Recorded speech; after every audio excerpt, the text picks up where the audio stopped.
Assalamualaikum teman-teman. Salam kenal, saya Ugi, dan hari ini kita akan mengetes Wuling REV kita. Tesnya seperti apa? Kita akan bawa Wuling REV kita mudik ke kampung halaman. Kampungnya di mana? Di Tegal, Jawa Tengah. Kira-kira kita akan menempuh jarak 314 km.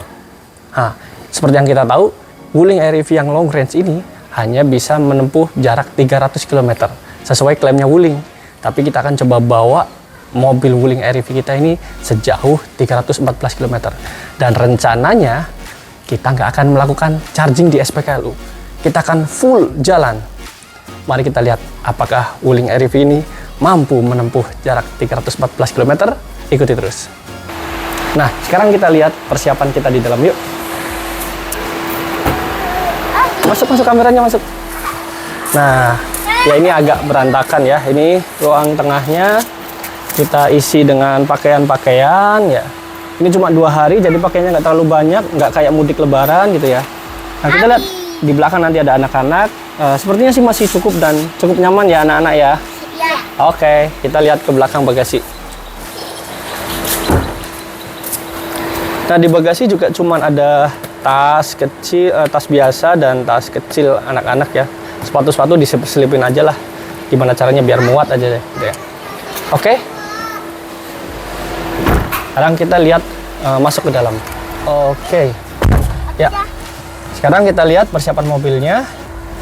Ini sudah 100% ya, semalam sudah kita cas dan jaraknya 300 km. Nah, paling setelah ini kita setting-setting dulu supaya trip meternya di clear ya.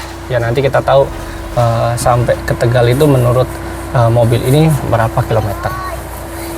Oke, kita coba set vehicle control, kemudian ada others, kita clear dulu subtotal mileage, clear ya. Oke. Nah, kita lihat di sini trip meternya sudah 0 ya, dan di sini juga sudah 100%. Ya, kita siap untuk berangkat. Mari kita lanjut. Oke, saat ini kita sudah masuk tol Cilandak Utama ya, dan baterai sudah 94%. Dengan kalau di MID-nya kita ada jarak tempuhnya yang bisa kita tempuh adalah 282 km. Nah, sedangkan kalau kita lihat di Google Maps, kita akan menempuh jarak sekitar 296 km lagi. Wah, ini selisihnya sekitar 14 kilo ya antara range-nya Wuling dengan jaraknya yang bisa ditempuh jarak Google gitu ya. Nah, ini memang agak nekat ya, agak berani nih kita bawa anak-anak pula ya di belakang. Oh, udah pada tidur anak-anak. Jadi kenapa kita bisa berani agak nekat seperti ini? Karena kemarin kita sudah lihat videonya Bang Ridwan Hanif ya, yang dia itu menempuh jarak dari 100% hingga 0 sampai berhenti mobilnya itu sekitar 360 km. Nah, jadi seharusnya kita bisa nih menempuh jarak 314 km tanpa ngecas di jalan, tanpa ngecas di SPKLU. Iya, tapi ya memang kemarin kalau lihat videonya Bang Ridwan Hanif itu ada mulai AC-nya mati, kemudian mobilnya melambat dan sebagainya gitu ya. Iya, kita coba, kita pengen rasakan sendiri gimana rasanya gitu ya. Ya, gitu-gitu terus.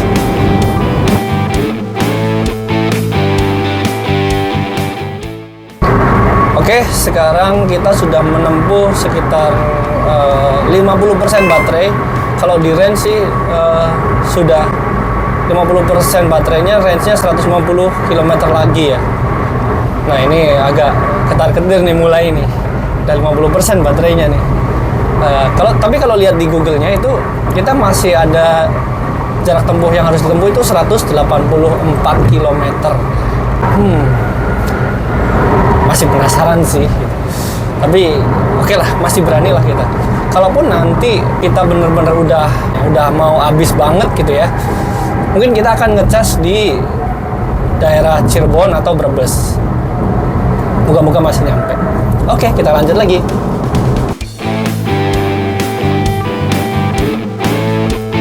Oke, sekarang udah merah nih baterainya nih.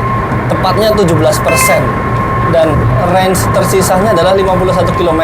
Itu di MID-nya Wuling. Tapi kalau kita lihat di Google Maps, jaraknya masih 116 km. Waduh, ini seru nih, seru.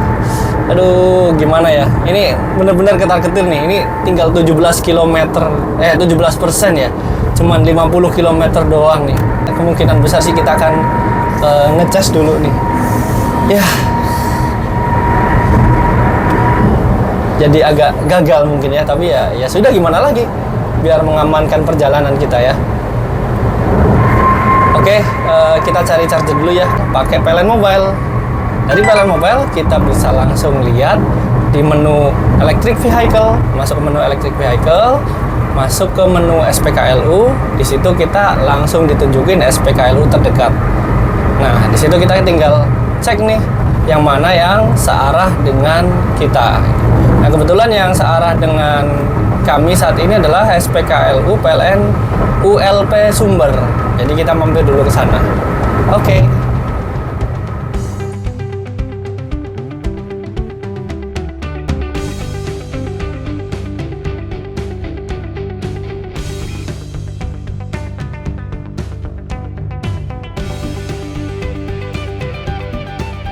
Oke, kita udah sampai PLN ULP Sumber nih sekarang. Udah ada charger SPKLU-nya ya. Sekarang kita mau cas di SPKLU ini.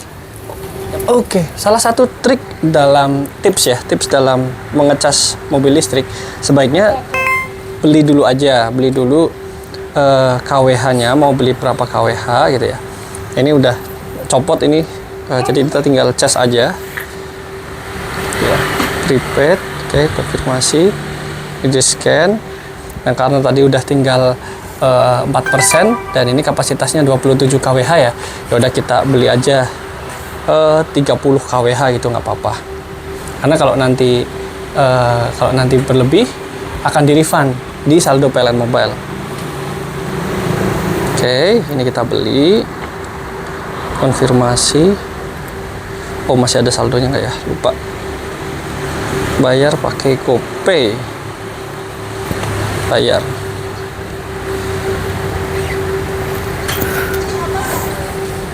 Nah, GoPay-nya sudah sukses pembayarannya gitu ya. Nah, kita tinggal tunggu sampai layar chargingnya ready. Nah, ini pembayaran sudah berhasil dari PLN Mobile-nya. Nah, ini kalau sudah layar chargingnya seperti ini udah siap. Nah, kita tinggal colokin aja. Artinya udah muncul button start chargingnya sudah hijau gitu ya. Kita tinggal colokin seperti ini. Oke, tunggu sesaat. Kalau chargingnya kelihatan sudah ready ya, nah kita tinggal start chargingnya, lanjutkan. Nah, akan langsung start gitu ya. Jadi kenapa seperti itu? Karena biasanya di charging pile ini akan ada komunikasi dengan mobil.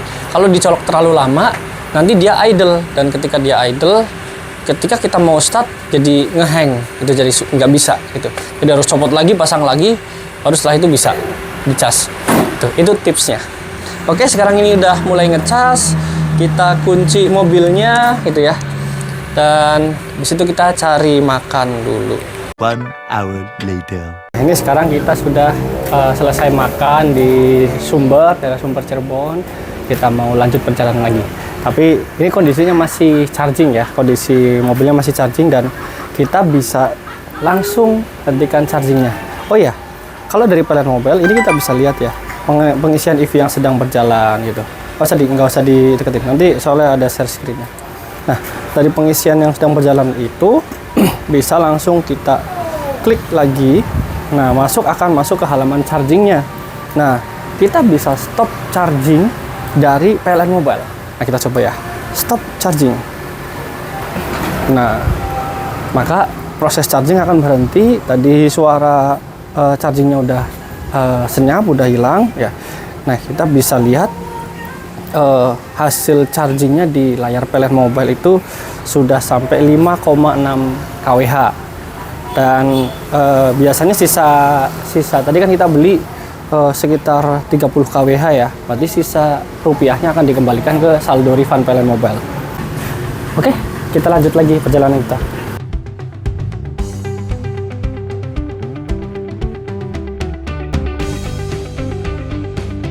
Oke, tadi kita sudah charging Wuling kita sebesar 5 kWh ya. Tapi ternyata nambahnya hanya 20%. Kalau tadi tersisa 4%, sekarang sudah 24%. Ya, lumayan lah ya. Kalau range-nya 72 km. Sedangkan perjalanan kita masih sekitar 90 km. Wow. Ini kurang lagi nih kayaknya nih. Kurang lagi nih, kayaknya harus ngecas sekali lagi nih ya. Ya nggak tahu deh, nanti akan ngecas di mana. Kita seru-seruan aja di jalan ya, sambil cari-cari SPKLU lagi. Nanti kemungkinan sih bisa nyampe Tegal. Nah kalau udah di Tegal ya kita nanti cek lagi apakah mampir ke SPKLU atau nanti langsung ke rumah. Ya lanjut lagi.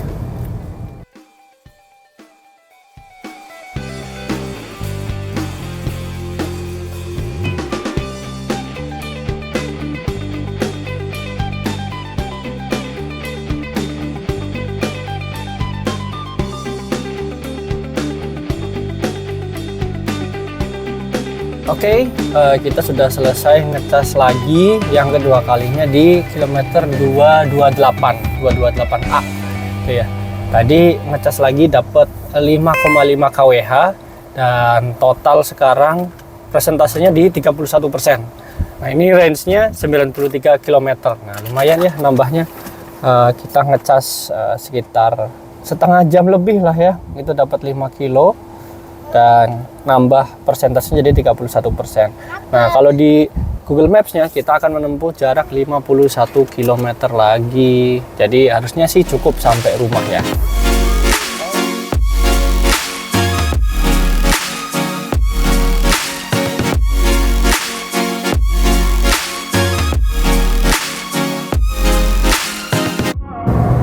Oke, sudah keluar tol Slawi, tol Tegal, dan sisa baterainya saat ini sudah 7% dengan range yang tersisa 21 km. Ya sebentar lagi nyampe, nggak ada 15 menit mungkin nyampe rumah gitu ya. Wow. Oke, nanti kita simpulkan lagi kalau sudah sampai rumah ya. Yuk lanjut lagi.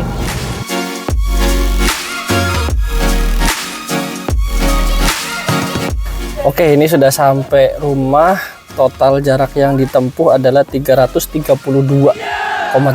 Baterai yang tersisa 7% dan range yang tersisa 21 kilo. Wah, lumayan lama waktunya. Oke, kita masuk aja ya, yuk.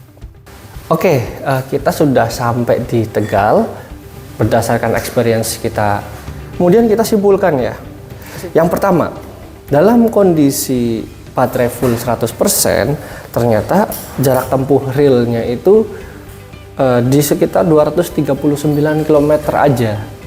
Jadi kalau kita pakai Wuling RV 300 km, jarak tempuhnya ternyata realnya bisa lebih sedikit. Nah ini kita harus hati-hati.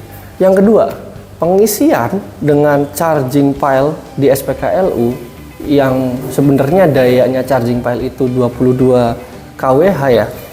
Tapi karena memang Wuling itu hanya mampu menerima sekitar 7 kWh, maka selama 1 jam juga hanya menambah sekitar 5, sekian kWh aja. Itu setara dengan 20-24% baterai gitu. Yang ketiga, nah jarak tempuh yang ditampilkan oleh MID Wuling itu sepertinya memang estimasinya, logiknya, perhitungan Wuling gitu ya. Jadi realnya jarak tempuhnya bisa lebih pendek. Jadi ini yang harus diperhitungkan juga. Yang keempat, nah ini saya kira jarak tempuh ini tentu dipengaruhi banyak faktor ya. Gaya berkendara, medan yang dilalui, kemudian beban kendaraannya seperti apa gitu ya. Sampai ke cuaca di luar mobil pun menjadi pengaruh. Karena misal kalau cuacanya lagi panas ya AC-nya jadi bekerja keras gitu. Itu makan baterai juga. Yang kelima, Wuling REV ini belum bisa mengestimasi jarak tempuh secara real time gitu ya. Jadi estimasinya sesuai dengan perhitungannya si Wuling aja. Jadi ketika ternyata kondisinya panas, ternyata kondisinya dingin, itu harusnya bisa dihitung secara real time kalau memang logiknya itu bisa memperhitungkan lingkungan sekitar gitu. Tapi sepertinya memang perhitungannya sesuai dengan perhitungan logiknya si AIReV sendiri. Kesimpulannya 5 itu, dan saran nih dari kami gitu ya. Jadi perjalanan ini sebenarnya bagi kami itu simulasi nanti mudik lebaran. Tapi ya dengan experience seperti ini, saya sendiri tidak menyarankan AIReV itu dipakai buat mudik lebaran. Apalagi kalau teman-teman mudik lebarannya lebih dari 250 km. Saya sangat tidak menyarankan gitu ya. Terutama mempertimbangkan nanti kalau mudik lebaran kan jumlah kendaraannya banyak gitu ya. Sedangkan port AC Type 2 di SPKL itu paling cuma 1 atau 2. Nah, nanti kalau butuh ngecas ternyata lagi antri, itu tentu sangat merepotkan gitu. Saran yang kedua, kalau dari kenyamanan menurut saya sih masih oke ya, no problem. Kita nggak ada isu dengan kenyamanan mobil ini. Anak-anak juga tidur juga nyaman-nyaman aja gitu ya di belakang. Saran yang ketiga, kalau memang teman-teman mau pakai Wuling AIReV ini untuk jarak jauh, buat planning yang baik. Kapan harus ngecasnya selama apa, itu diplanningkan. Karena ngecasnya Wuling itu 1 jam cuma dapat 20%. Jadi harus diplanning dengan baik supaya bisa nyaman perjalanannya. Dan sangat tidak disarankan untuk dipakai dalam kondisi perjalanan yang urgent, mendesak, buru-buru, itu saya sangat tidak menyarankan. So far pengalaman kami menggunakan Wuling AIReV ini secara kenyamanan sih fine-fine aja, tapi ya perjalanan jadi lebih lama. Yang biasanya kalau kita tempuh pakai mobil bensin gitu sekitar 4,5 jam saja dari Sawangan ke Tegal, dengan Wuling AIReV ini karena harus berhenti 2 kali 2 jam, jadi tambahan waktunya jadi lebih panjang gitu. Dari jam 9 sampai jam 5 ya sekitar berapa? 8 jam. Terima kasih udah ikutin video kita. Ya, bye bye. Wassalamualaikum warahmatullahi wabarakatuh.